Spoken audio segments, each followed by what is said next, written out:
जैसे make in India जब शुरू हुआ था तो ढेर सारी कंपनियों ने यही काम किया कि वो चाइनीज प्रोडक्ट को यहाँ पे लाते थे, इंपोर्ट करते थे और उस पे अपना ठप्पा लगा देते थे मेक इन इंडिया। तो ये तो एक तरह से ठगी है जिसमें कि देश का नाम बदनाम होता है किसी एक कंपनी या किसी एक यूनिवर्सिटी की वजह से। सारी प्राइवेट यूनिवर्सिटी को आज की तारीख में लोग इसलिए कोस रहे हैं क्योंकि वहां पे यही गोरख धंधा चल रहा है। तो ये तो एक तरह से ठगी है।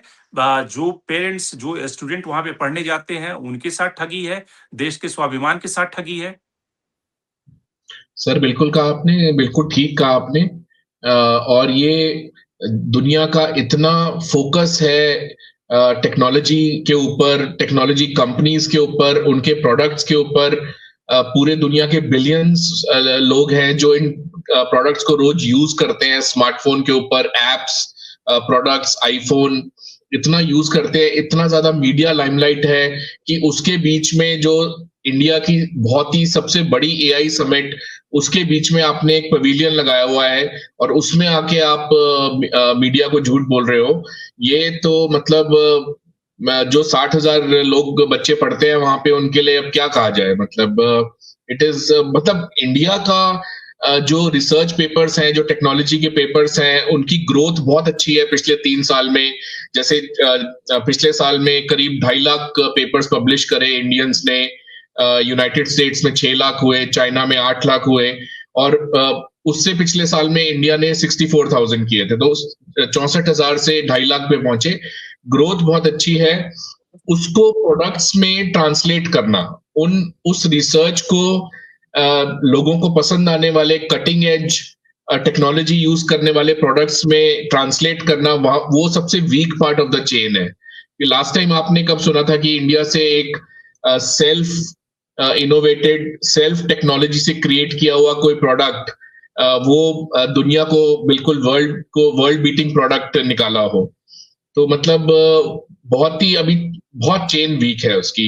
मैन्युफैक्चरिंग चेन भी वीक है, टेक्नोलॉजी रिसर्च चेन भी वीक है।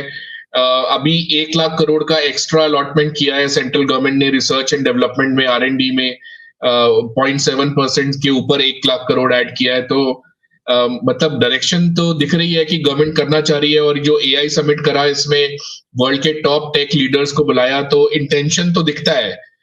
उस इंटेंशन को ट्रांसलेट करने में मतलब यूनिवर्सिटीज किस तरह से अपने आप को अपग्रेड करेंगी, वो क्वेश्चन मार्क है। और एक जो इंडिया का पूरा रिसर्च इकोसिस्टम है, टेक्नोलॉजी इकोसिस्टम है, उसका एक मेजर फ्लॉ ये है कि हम यूएस के प्रोडक्ट सबसे ज्यादा यूज करते हैं। तो हम कोई भी प्रोडक्ट बनाते हैं, उसका डायरेक्ट कंपटीशन यूएस के प्रोडक्ट के साथ होता है। कल को कू बनाया इन्होंने ट्विटर को कि लोग ट्विटर यूज ना करें और कू यूज करें। आज एक इंडियन जो स्मार्टफोन यूज करता है, उसके पास कोई मतलब उसके पास कोई रीजन नहीं है कि वो ट्विटर जैसा अच्छा प्रोडक्ट छोड़ के सिर्फ नेशनलिज्म की वजह से कू यूज करे।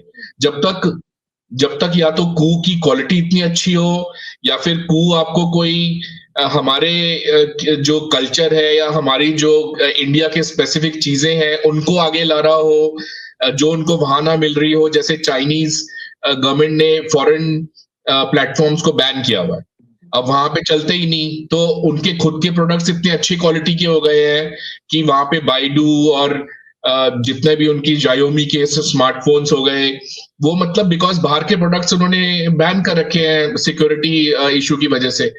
इंडिया में वो पॉसिबल नहीं है कि आप सोचो कि कल को आप ट्विटर बैन कर दोगे, आप कोई फॉरेन प्लेटफॉर्म बैन कर दोगे। इवन गवर्नमेंट ये नहीं चाहती थी कि चाइना के बहुत प्रोडक्ट्स डायरेक्टली अवेलेबल हो इंडिया में, बिकॉज यहाँ की इंडस्ट्री ग्रो नहीं कर पाएगी। लेकिन कोई 15 साल पहले चाइना का एकदम मैसिव इंपोर्ट्स अलाउ कर दिए, तो उसके चलते वो लोग हमसे 25 साल 15 साल आगे चल रहे हैं। तो उस वजह से अगेन उससे compete करना। और ये तो आप रोबोडॉग की बात कर रहे हो, रोबोडॉग बनाना मतलब रोबोटिक्स और हार्डवेयर की बात हो रही है, जो इंडिया का वीकेस्ट लिंक है। बिकॉज मैन्युफैक्चरिंग में हजारों किस्म की रेगुलेशंस हैं, लाइसेंसेस हैं, लाइसेंस इंस्पेक्टर रोज फैक्ट्री में आता है, उसको चढ़ावा जाता है। एक मैन्युफैक्चरिंग चलाना इंडिया में सबसे मुश्किल काम है as compared to services company चलाना, या कोई आप प्रोडक्ट की कंपनी बना रहे हो, ट्रेडिशनल प्रोडक्ट।